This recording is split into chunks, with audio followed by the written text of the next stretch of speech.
So Libra rules any flat cities that have expanded due to commercial expansion. So Gemini also rules cities, but Libra rules cities that are flat and that have expanded due to business being good.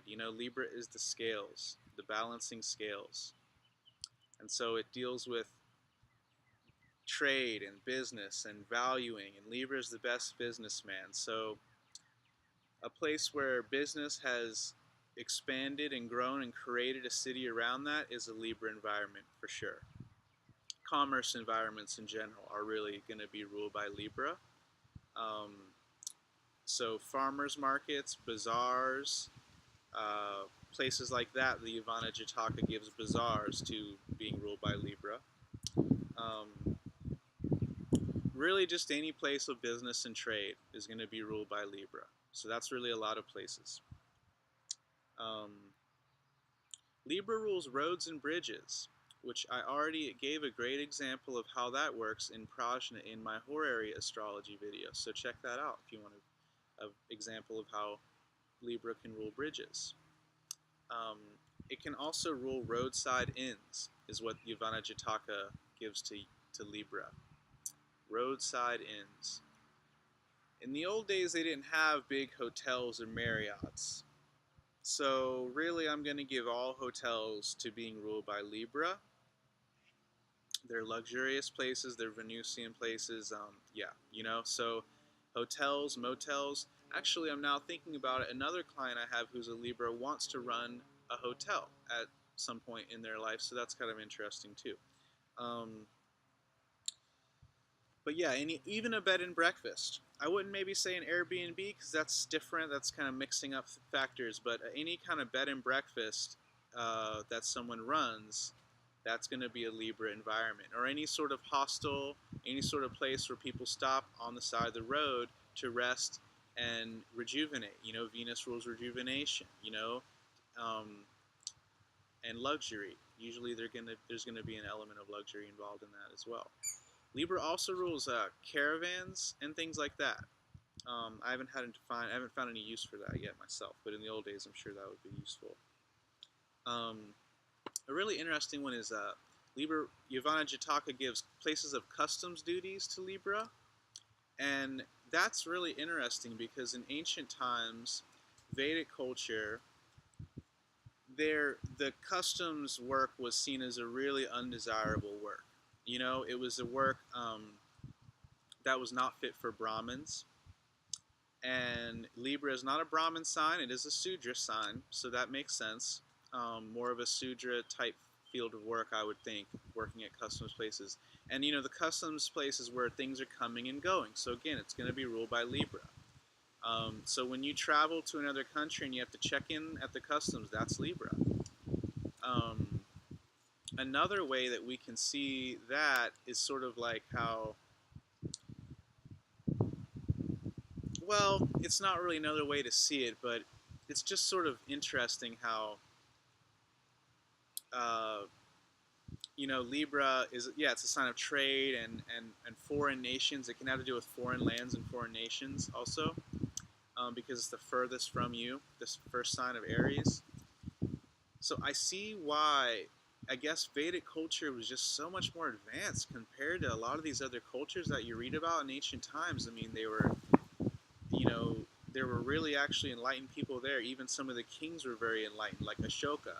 You had people like, whole cities that would be vegetarian and didn't even eat onion or garlic, and didn't even drink wine or things like that. So then when you mix with some barbarian culture from another place, yeah, that's just kind of a whole mess that you could imagine the Brahmins and people wouldn't feel like dealing with. So I don't see that as a chauvinistic thing, or sorry, not chauvinistic. There's a lot of these like things that in these old texts that can be chauvinistic or medieval or even seem like prejudice, but you have to take it all into context. And these books were copied over many, many times, so little more corrupt things would sneak their way in. I think when it comes to customs and duties, they're not. It's it's I don't know. I mean, they're not like a terrible thing that a spiritual person couldn't do or a Brahmin person couldn't do. But I guess in ancient times, Indian culture was just very different from other cultures. So it wasn't as maybe as fun to deal with. I don't know. I would think that I would add to this any place where like weighing and measuring and valuing of things is being done. Um, so I would add to it that, and and that happens in customs places. You have to weigh. You can't bring in certain amount of commodities, or they tax you more, or this or that. There's all those little stipulations. So that's all under the domain of Libra.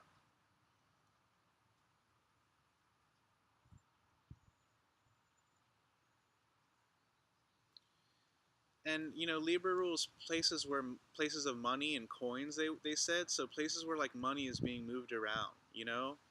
So the stock market, like Wall Street, could be ruled by Libra.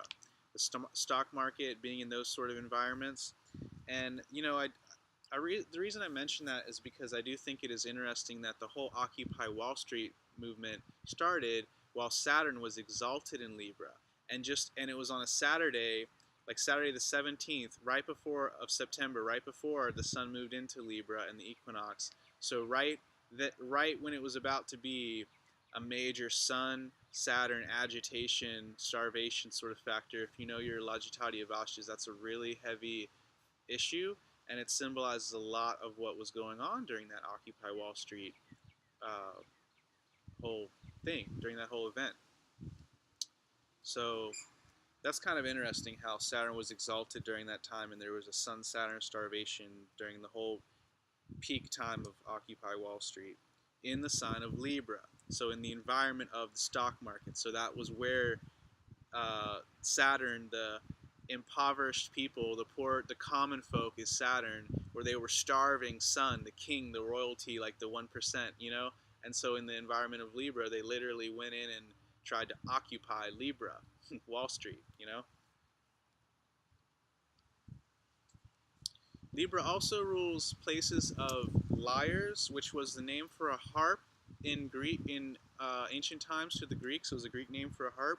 So maybe places of musical instruments and entertainment could also have to do with the Libra environment.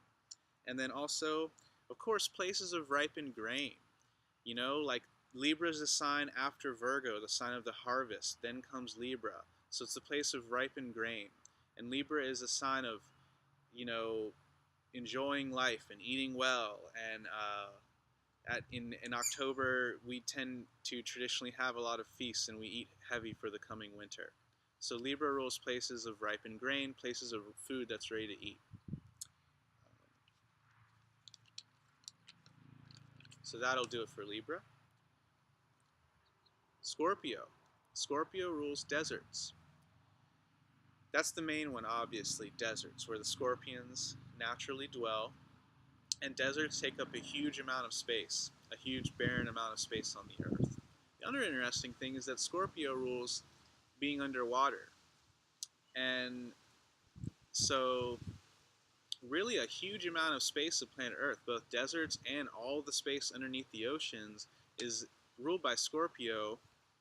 And that's all a hidden area. That's just an area of the world we just never really explore or talk about. Nothing's really going on. It's not an area of our focus if you think about human focus. And in the same way, Scorpio is a sign of, it's the hidden sign. It is the sign of being hidden. Everything that is hidden is ruled by Scorpio.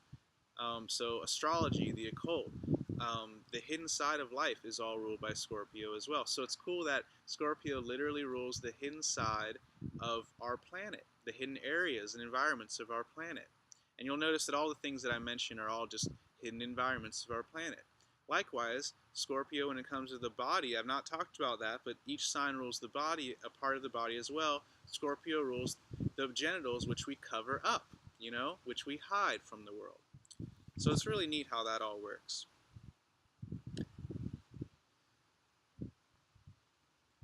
Scorpio rules caves, another hidden environment. Places where, oh yes, because Scorpio is said to rule places where snakes and worms and things like that dwell. So places where creepy, crawly, gross things dwell. Snakes, holes that snakes go into, caves. Caves are also a very preferred retreat area of yogis. And Scorpio is a big sign for yogis, as well as Leo. And for Leo, the fourth house, the home environment, is your fourth house. So that sign for Leo happens to be Scorpio. Even little pits and holes can relate to Scorpio, but even really big caves as well can relate to Scorpio. Another interesting one for the modern context is poisonous areas. Um, Yvonne Chitaka gives poisonous and stony areas. The poisonous area is really relevant to modern life because there's so many areas that just get tainted with chemical spills or chemical toxins or chemical runoff. Um, those areas are all going to be ruled by Scorpio,